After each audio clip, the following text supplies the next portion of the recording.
everybody, to another wonderful episode of Veterinary Tales, where we discuss the stories of the victims from the veterinary bad actors who would rather prioritize, acting irresponsibly, their money, helping a friend, than actually caring for their patients.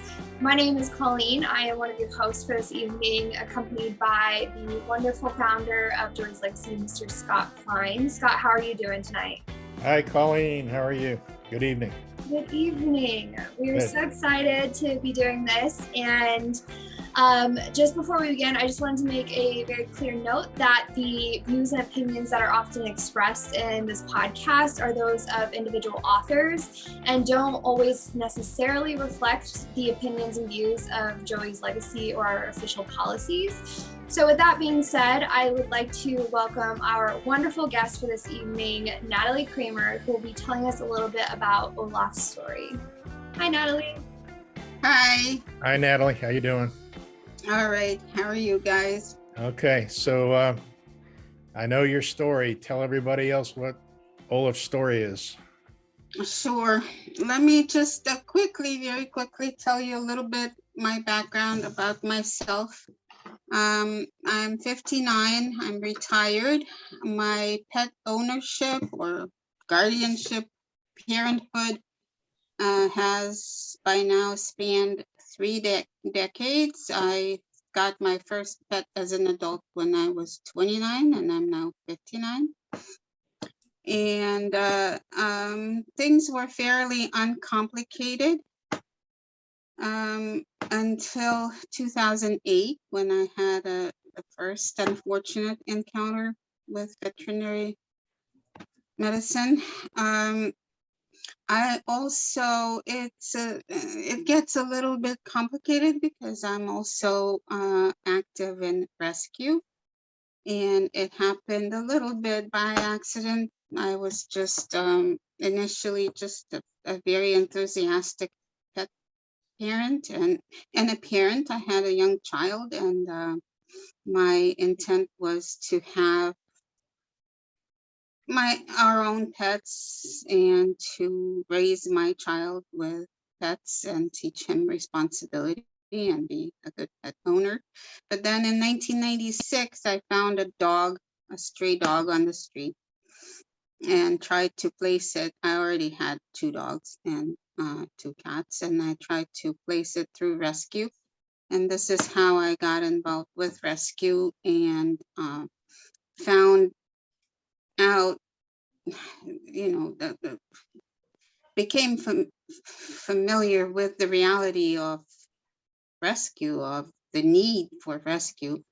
And so I became very active, and throughout my career, and I'm a government employee, I had 31 years of service with the government.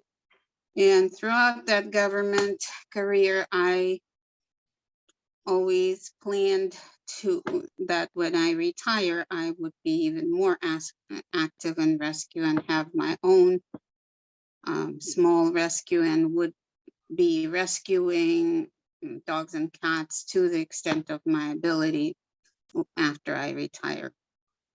Unfortunately, I retired about 5 years sooner than I intended to, due to workplace bullying and discrimination of retirement eligible employees at my agency. And so my career was cut short. I retired as soon as I became eligible to retire, which is quite unfortunate. It's another one of my advocacies, and but the silver lining is that I became able to rescue more pets and help more pets sooner than originally intended. So in the early spring of 2020, I had just lost my older orange and white fluffy cat to cancer. No fault, veterinary care was fine. There was no problem there, but my impulse was immediately to rescue another big fluffy orange cat, possibly, you know, with what I do is I try to help those that are difficult to place, maybe diabetic ones, maybe FIV ones. I have 4 FIV cats right now. And I came upon, on Pet Finder, I found a request to rehome 2 cats who were brothers, littermates. And that was Olaf and his twin brother, Oakley. And they came to live with us in early March or late February, I can't remember, of 2020, right before the lockdowns began for COVID. And it was wonderful. They were healthy, they were spunky, they were lovely, they were beautiful, they were big armfuls of cat, and just a totally overwhelmingly good experience. I mean, just nothing but positive emotions, you know. Healthy, they ate well, they did everything together, and for the first time it was very different. I'd never had twins littermates cats before, and it was different. It was fun. They made us laugh all the time, their antics, and would do things together and get into mischief together. We were totally inseparable, but totally opposite in their personalities. And life was good. It went on like that for a year and a half. Everything was great, and just very enjoyable form of cat ownership until late September 2021. Olaf didn't seem right. He started vomiting, and of course it was late in the week on Friday, and we're at the height of COVID. I'm starting to call emergency rooms. They're all telling me, no, you have to stay home. You can't bring him in. If you bring him in, you have to register online. There's a wait of 24 to 48 hours. And he's just vomiting, just not holding food down, just vomiting, holding some food down, not, you know, vomiting. So I made the decision to wait till Monday morning to take him to his regular vet. And I have 2 regular vets, a conventional one and a integrative one. And the one I took him to was the integrative holistic vet, who immediately ran a blood test and determined that Olaf's kidney and liver values were off, were severely compromised. And so he put him on an IV, on IV fluids. He put him on IV antibiotics and set up a transfer to an emergency vet. Olaf remained at the clinic hospitalized with my integrative vet all day. And then he, towards the evening, he set up that transfer to the emergency facility. And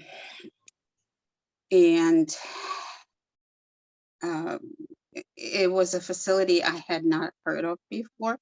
I had not been to before. I had never used, I never was not familiar with.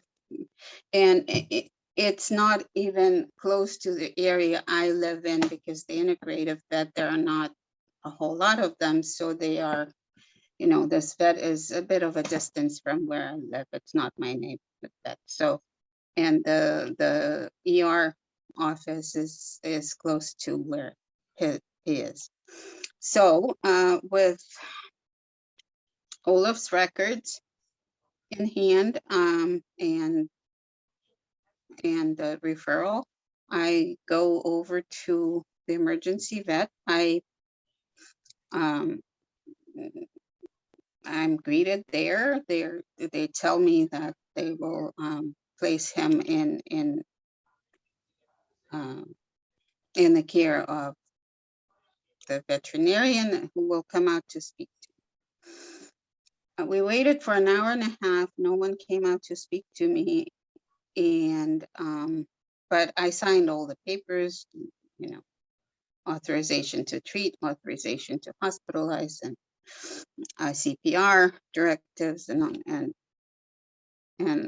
all that, and do not resuscitate directives, which I said I want the closed, not the open heart resuscitation, but I do want the resuscitation if necessary. So I signed that, and no one came out to speak to us. They said it was a mistake that we that we were told that someone would come out to speak to us, which sort of raised a flag for me, like, what kind of disorganization? You tell me to wait, I stick around for an hour and a half, and then you tell me that there's no one available to speak to me. So that was the first red flag, but he was already there on a drip, you know, on an IV fluids, and you know, I felt like there was nothing else I could do because all the other emergency vets in the area were booked, or were not seeing patients, or not admitting patients. There was a 2-day wait, and my cat had, you know, seriously compromised kidney and liver values. So I left them there overnight. And in the morning, I spoke to his attending vet, and she said that with my authorization, he would be undergoing an emergency ultrasound. I said, of course.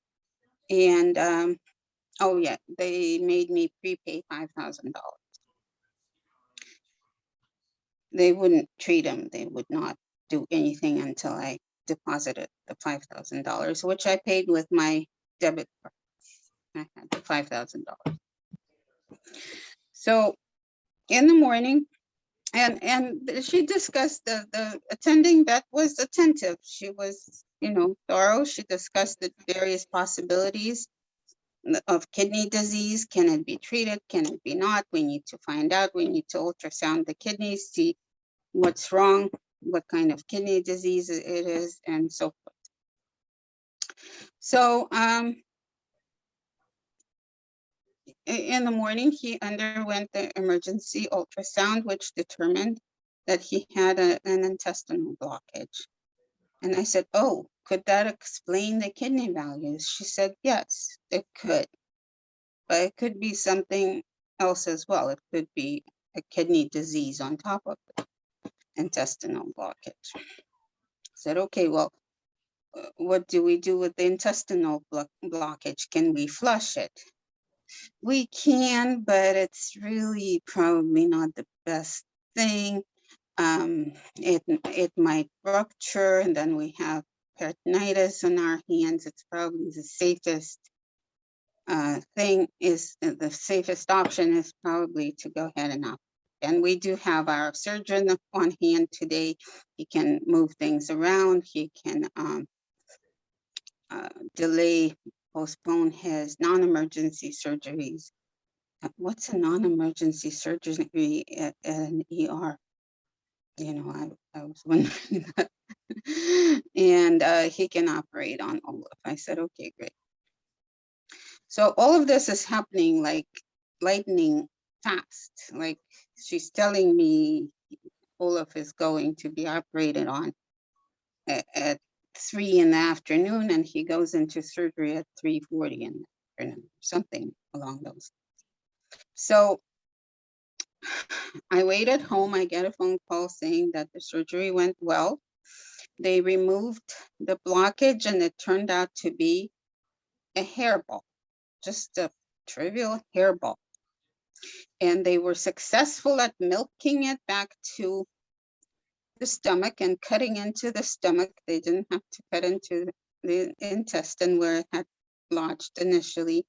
They milked it into the stomach and cut into it, and it was a simpler cut than it would have been into the intestine. And they extracted the hairball, and Olaf is doing well and should recover. And asked if I could come visit him. Yes, yes, yes, I came to visit him, and he seemed okay. I spent a little time with him due to COVID. You know, it was very limited to be in a room. So the next day, however, when I came to visit him, I realized that he was making strange growling noises as he was breathing. And he was breathing with his mouth open mouth breathing. So when I talked to the attending vet, there was shift change. So she wasn't there when I was there, but the surgeon was there. I talked to him and he said, yes, yes, it went well.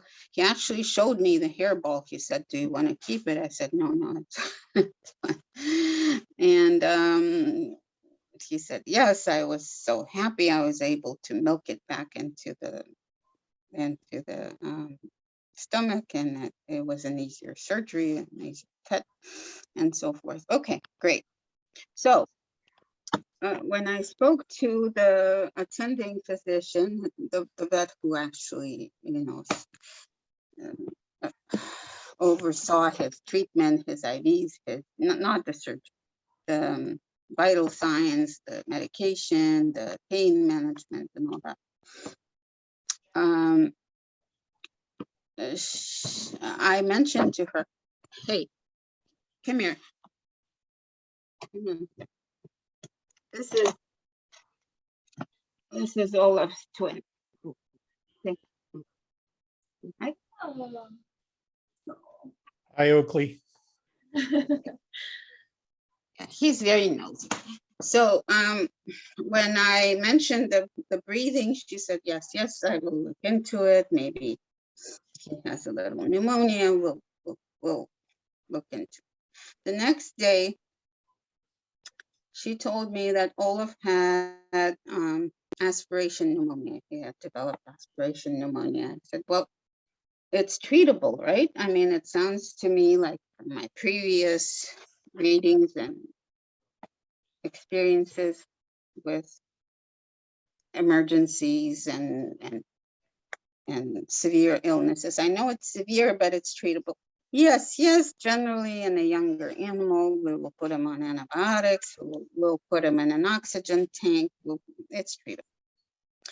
Okay, well, I was worried, obviously, you don't want that complication, you would rather not have it, but it's treatable. Okay, let's treat it. The next day, his condition was worsened. He wasn't able to breathe easily at all. They had to increase his oxygen, and she said he wasn't eating.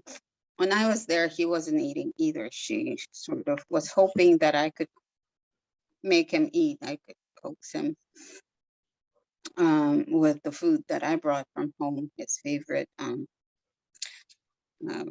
fancy feast, which he sort of was used to from his previous owner. Wouldn't be my choice necessarily, but he loved it. So I brought him his favorite flavor, and no, wouldn't eat for me at all. And he was, you know, breathing with his mouth open. Obviously, he wasn't interested in food. So they pushed some appetite stimulants. No, wouldn't eat. So she started discussing with me putting in a feeding tube, cutting into his stomach and putting in a feeding tube. And that would, she said, that would be another $1,000.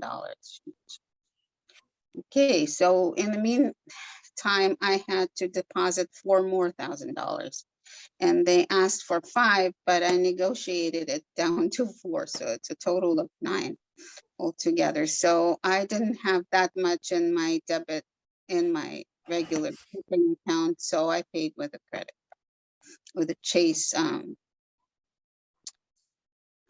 credit card, Visa. So they proceeded with the insertion of the feeding tube. They said they would not release him from the hospital without the feeding tube. I said, well, I asked if it was necessary. I said, probably. A similar situation actually happened to my husband when he had his surgery some years prior, and I actually told Johns Hopkins to not do the feeding tube, and they told me that I was right. They told me it was the right decision. But in this case, they just plainly told me Olaf couldn't go home without the feeding tube. So what do you do?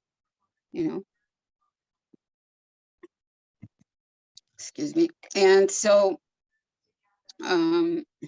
they inserted the feeding tube the next day, October 1st, and in the evening,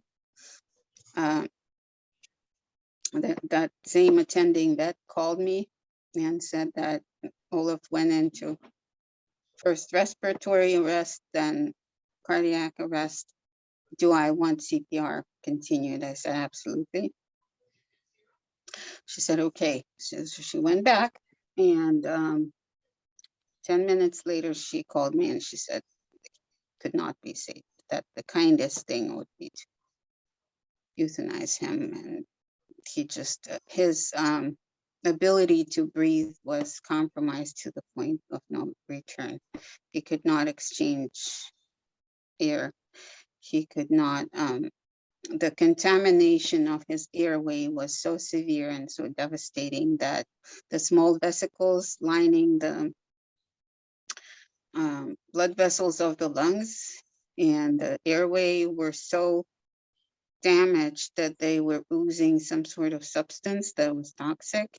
And he just was suffering and gasping for air, unable to breathe. And I had no choice but to agree to euthanasia.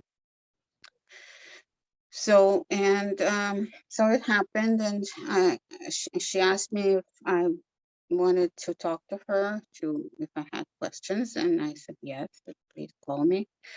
She went over the options, I wanted for cremation and such.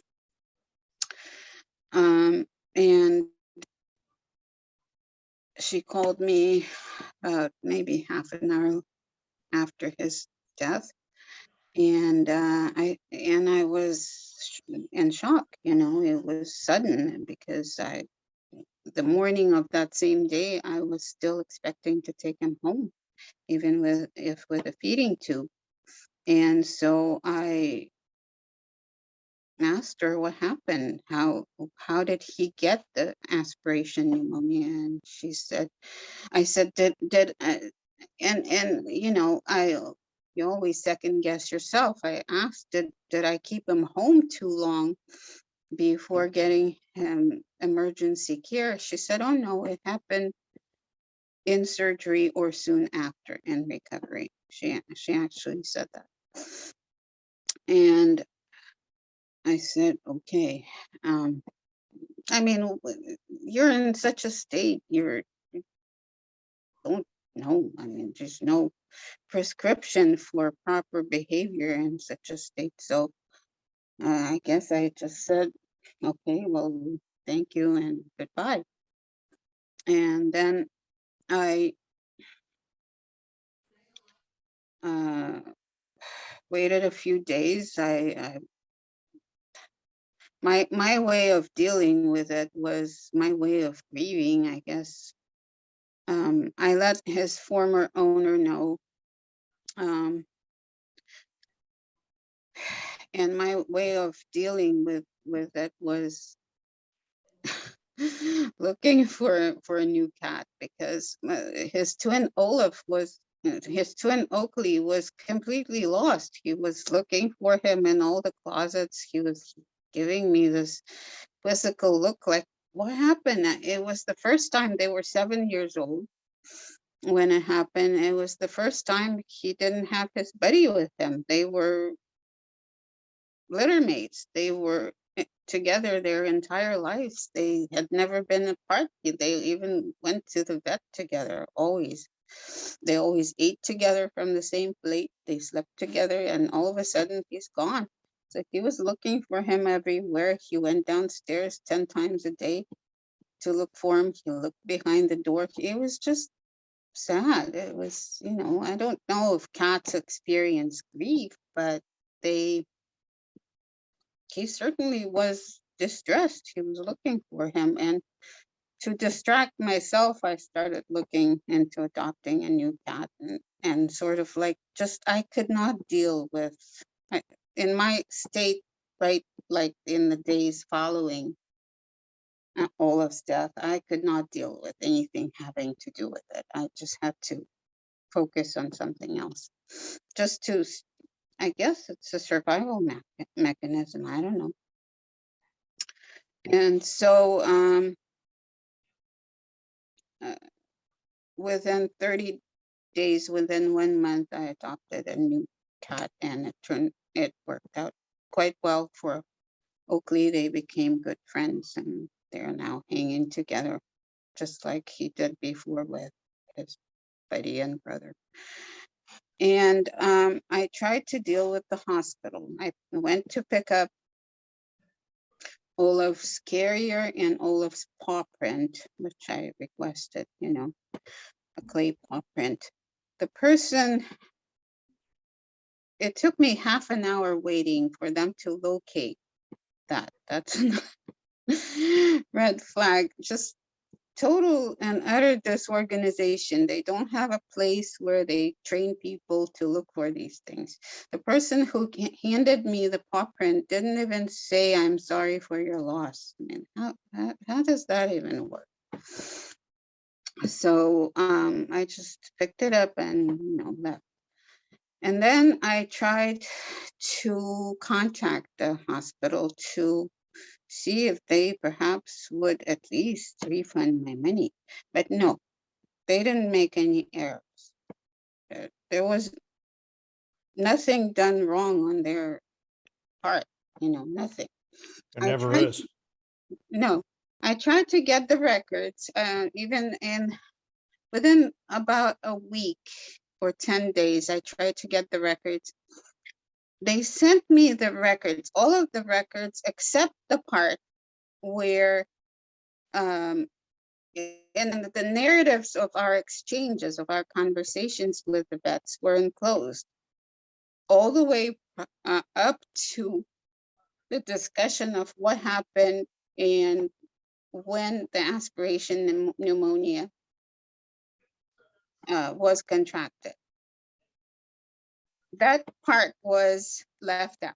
It was like clearly redacted or not put in there. So I kept pressing. They kept ignoring my emails. They kept just, stonewalling. And finally, they said that, yes, they will send all the records. They said a whole, like, oodles of records where it can be drowned. So it's so confusing that maybe I wouldn't figure out what's going on. But I did. I sorted through them. And on the date, the part where the veterinarian told me that the aspiration pneumonia happened during or after surgery or shortly after surgery, that statement was replaced with, it happened prior to the admission to the hospital while I was waiting too long at home. So I tried to contact the headquarters in Florida. The hospital is owned by Mars, as is every other ER in my area, so they are monopolizing it. I tried to contact, I emailed the headquarters in there in Florida because they have the email address it's either the email address or a form you fill out online. And a couple of days later, I received a call from the practice manager at that location, at where Olaf was hospitalized, to talk to me about it and to listen to my concerns, as she said. And the practice manager is Olaf. I looked at her picture on Facebook. She looks over 14 years old, you know. So is that something usual they put on the front lines to deflect these serious charges, the youngest and the least experienced person? That's who they can get for the cheapest price. But they also, you know, make them bear the brunt of the wrath, right? Because they're all cowards. They don't want to face you. Mhm. We know that. It happens all the time. But they also train them somewhat to what to say. And what she said, I said, look, to begin with, I need some commitment to better quality of care for the sake of those you treat from now on, with those pets and their families. But I also would like to get my money back, because clearly, if my pet is gone from after removing a hairball, something was done wrong. She said, oh no, nothing was done wrong. I said, what do you mean? I said, how can you say that? Nothing was done wrong. We were, he received the adequate care. And I said, well, I mean, if he received adequate care, he would still be alive. Oh, well, it's a medical mystery, you know. And then after she said it's a medical mystery, what happened? She said that she repeated the fact that the aspiration pneumonia happened prior to admission, so it wasn't their fault.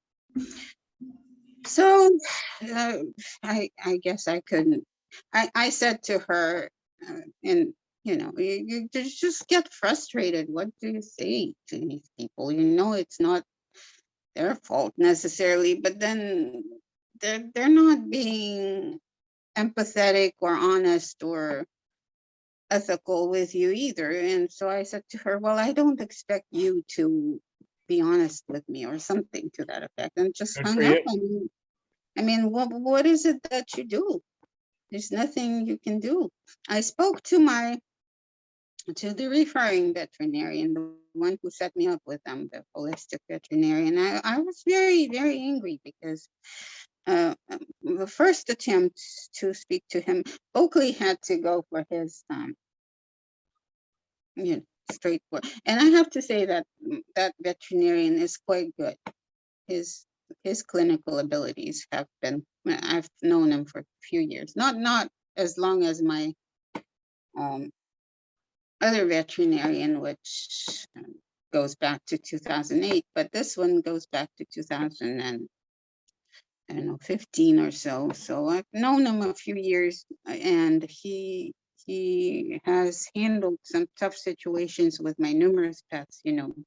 Being a rescuer like I am, I have repeated visits for sometimes even critical conditions. And so I spoke to him, and first he didn't want to deal with it. And I said, if you're washing your hands off of it, off of the whole thing, then you know, I will have to find myself a different veterinarian. So he got on the phone with me, talked to me about it. Surprisingly, he did not deny. He said that it's very possible that they screwed up.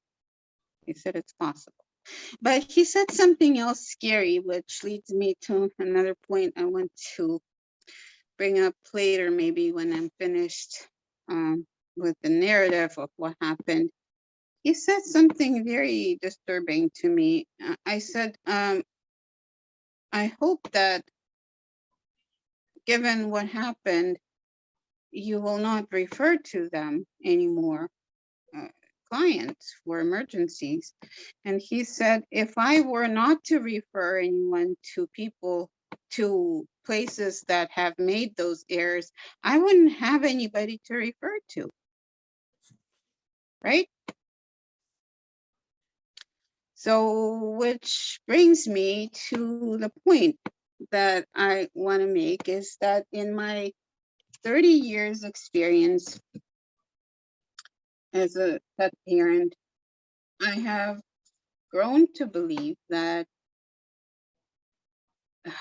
veterinary care is fundamentally unsafe, and it's even more unsafe in emergency situations, and it's even more unsafe with these corporately owned hospitals.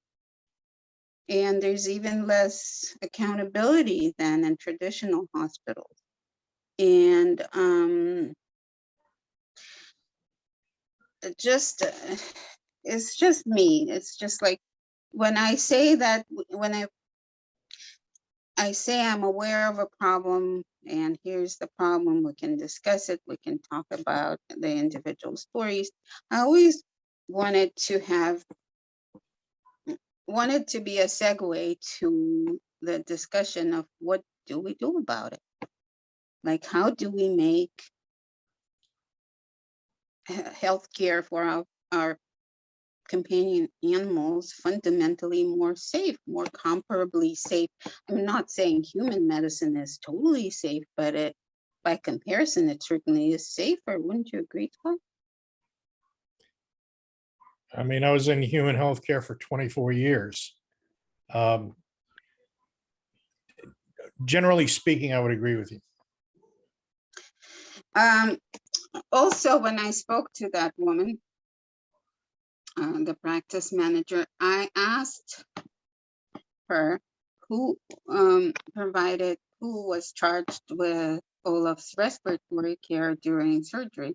And she said that that information is confidential. She cannot release the identity. Or I said, well, I'm not interested in the identity. I'm interested in her credential. What is her most?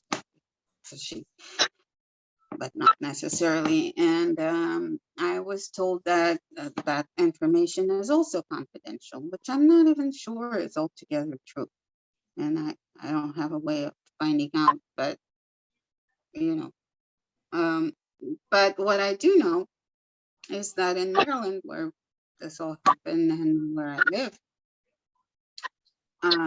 there's no requirement for them to be licensed. For people offering support to surgeons in emergency rooms and in any setting, there's no requirement for them to be certified or licensed. And to this day, I don't know that the person who was seating, the breathing equipment and the cuff, inflating the cuff and the breathing tube for Olaf, if she was certified. Certainly Olaf's situation was more complicated, and he ended up with vomit in his lungs. And that situation, but that was known that he had vomited at induction of anesthesia. He had a blockage, which caused his GI to be backed up with fluid because he kept drinking water, and there was caustic, and that his lungs had to be protected against that fluid. And certainly someone very skilled at doing these things would have been required. And the surgeon, I guess, was just focusing on the cutting, on the removing the hair. Well, I don't know. I mean, they are so tight-lipped about any of this and all of this that I don't know what happened. They're so unforthcoming about it, that I will probably never know. And none of it is reflected in the record, I mean, only hints of what happened are reflected in the record. But what we do know is that the vomit ended up in his lungs where it doesn't belong, and it killed him. And I am certain, one thing I do know, that if everything was done professionally and the way it's supposed to be done, that wouldn't have happened. Right. And it's no medical mystery either. And I do know also that it happened in surgery or soon or in recovery because I was told so by one of the staff. So, you know, also the veterinarian, the surgeon, the so-called surgeon, he's not a board certified surgeon, which, you know, they're not required to be, but they do surgery anyway. Okay, well, he has interest. He has had some extra training in surgery, but he's not board certified, and he's young. He's in his 30s. He's the same age as my son. And one thing that I have realized over the years is that I think our veterinary care is fundamentally unsafe. In part, there are many variables to this, but one of them, and I think it's one of the major ones, is the structure of their education. They do not have the internship or the residency requirements that human doctors have. They just they acquire their classroom training and they go on to basically, you know, experiment on our pets. And it's especially, I think, true in emergency facilities on overnight shifts sometimes, because my first cat, my first brush with veterinary malpractice, it was a fully licensed vet from a Cornell graduate, 27 years old, just a very recent graduate, who was left to her own devices without any access to, you know, to backup by a more experienced veterinarian, and who injected my old cat in congestive heart failure with ketamine, which is counterindicated for congestive heart failure. And he died. He died right on the spot. And then later on, she said, well, I didn't know that. They don't teach us in everything in veterinary school. And that's the truth. I think that's one of the more fundamental truths, that what they do learn in veterinary school is not necessarily enough for them to practice safely in real life situations unassisted by more experienced vets. I think I do watch some of those vet reality shows, and they say it plainly on some of them. I mean, in particular, the incredible Dr. Cole.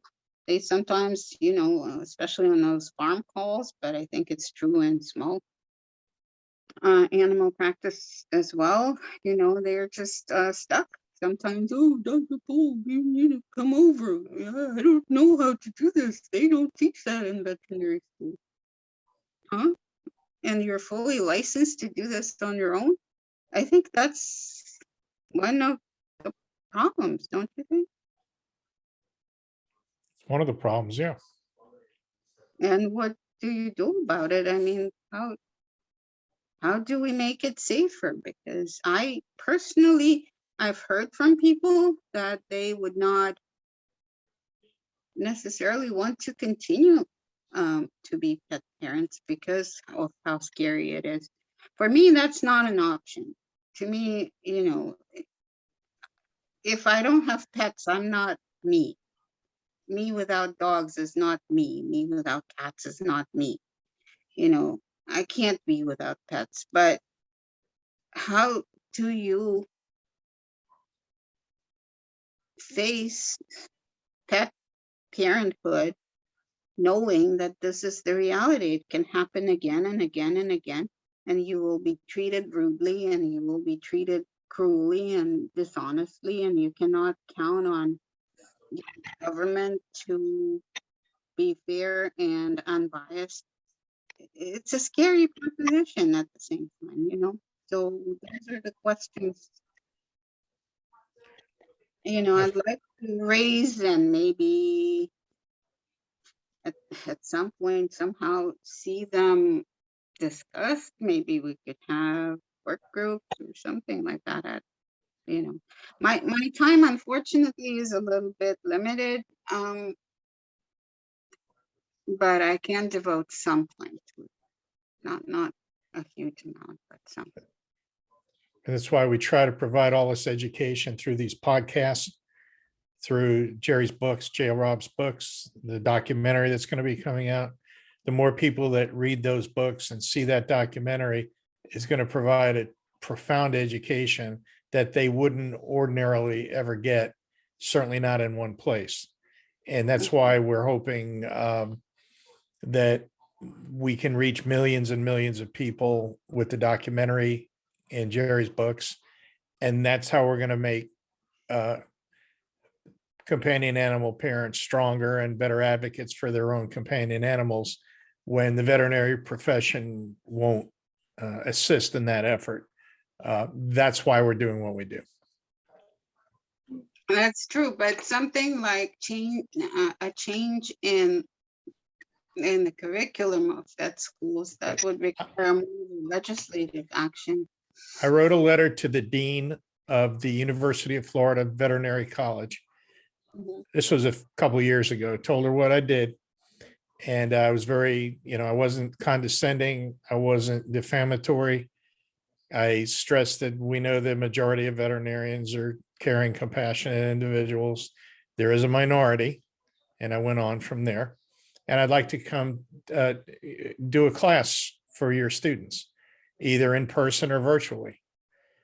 So we can at least provide them with the education that I've learned after, at that time, 3 years maybe, and several hundred victims of veterinary malpractice. I got a letter back saying, thank you for your offer. Unfortunately, your material doesn't fit in with our curriculum, or something, a nice way of saying get lost. So that just confirmed what we already knew, that they want to do things their way. They want to govern themselves, and they're not interested in outside influence. So we have to find our own ways to deal with the bad actors, and we do the best we can. That's true, but making them overall, across the board safer, better prepared to deal with these.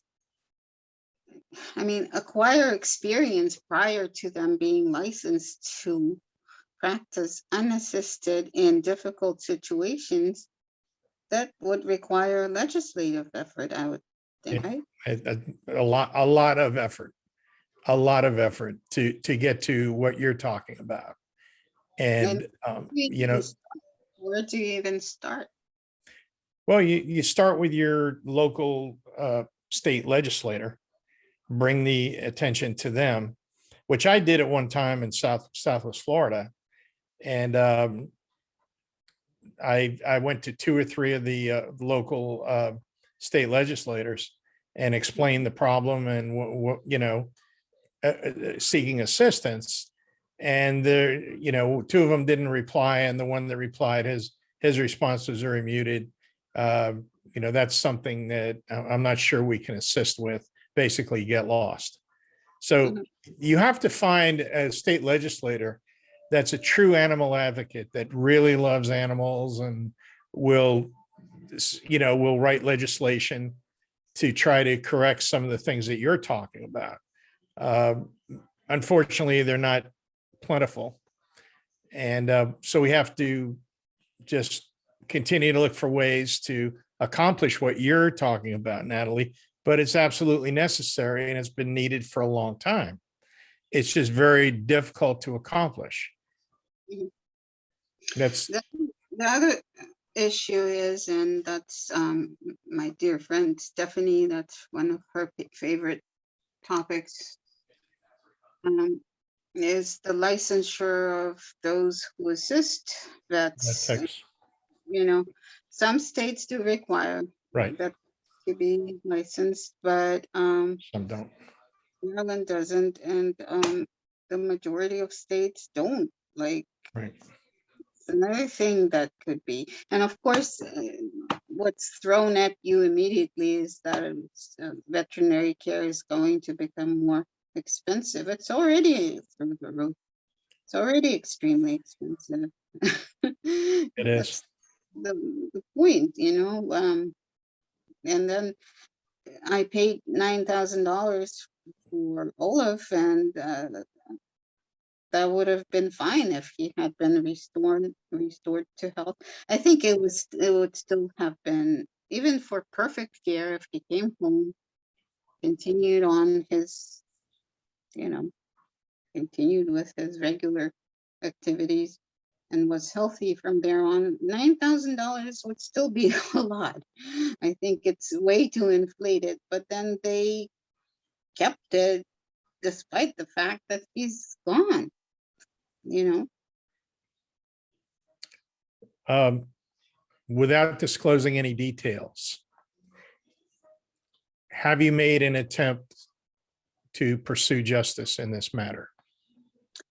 The only thing that I have done to date is dispute the charges with the credit card and my the credit union, my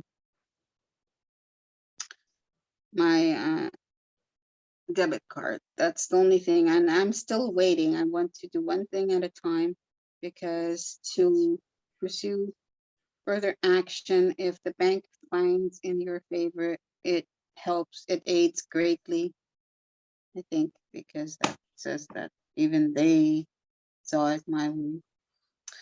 I'm still waiting. I have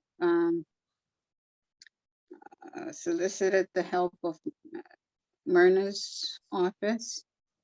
They wrote a letter. That letter didn't work out too well, so I offered to rewrite the letter, and they said it looks great. Myrna herself looked at it. She said it looked great, very articulate, and they packaged it up. And even though I first sent the letter myself, I emailed it, but then they packaged it as a certified mail package and sent it formally from the firm. And it's been like 2 months. And I recently spoke with Myrna's assistant named Aaron, and she spoke to the lawyer himself, who was Myrna's husband, from what I understand. And he said that just let it be. Maybe, we don't want necessarily to remind them of ourselves too much. Just let the bank sit on it. Maybe I've heard an opinion from one of the fellow victims that if it's taking a long time, that might be a good sign. I don't, might not. You never know. It's just the bank itself has been very strange in its behavior. They denied. They refused to reverse the charges, and I asked them why. And they said it's because the hospital doesn't want to refund my money. I said, it's not the It's hospital's, not their decision. it's your decision to Right. rule whether the charges are legitimate or not, and I provided you with the information. They were clueless. I mean, it's very frustrating dealing with clueless bureaucrats, whether it's the bank or the hospital bureaucracy or government bureaucracy. It's quite frustrating. Yeah. So the other issue, of course, is but we've brought it up before, the boards. I have not filed with the board yet because Yeah. we'll see. I'm not sure yet about them.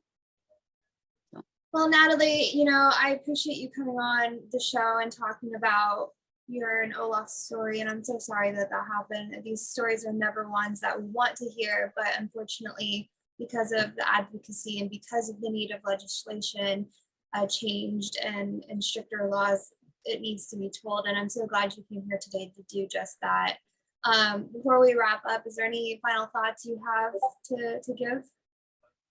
Well, I think I'm sure it'll come to me afterwards, but I just want to see something specific done that happens to bring results. I want veterinary medicine to be safer across the board. I don't want, I think that I'm a statistician by training, And just looking, I mean, I have 30 years of statistical experience, and just, you get a feel for how common something is from just the frequency of observations. And just from looking at the posts coming into Joey's legacies, you can tell that it's not, it's routine, pets being harmed or killed. It's routine. It's extremely common. I think it's far more common than it happens in human medicine. And I think it's time we raised awareness of this fact. I mean, if it doesn't happen to everyone and there's no awareness, or if it happens and the people to whom it happens, to whose pets it happens, are conned into believing that it wasn't the veterinarian's fault.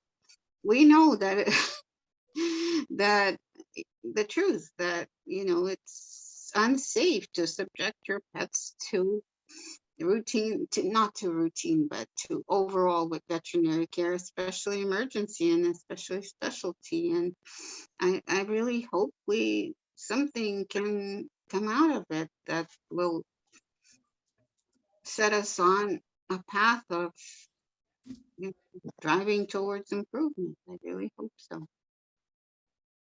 All right. Well, thank you. I agree. And Scott, do you have any final thoughts, final things to say? No, thank you, Natalie. I know what you've been through. And all I can say is I'm sorry it happened. And, hopefully you never have to deal with this again. That's all I can say. Yeah, well, I mean, I'm very grateful because I did get a great deal of support for Joey's legacy. I met some fellow victims as a result, and that has been very helpful. And also, I was able to obtain an opinion letter as a result, and the help with the bank. So I'm very grateful for that, but I think, we can, and I can lend a hand if I can, in the work of helping others. I hope to be. That's very kind of you. Well, thank you again. That's very, very kind. And again, we so appreciate you being here. And thank you to all of you guys who were watching tonight. We enjoyed having you, and we will see you in 2 weeks for the next Veterinary Tales. Good night.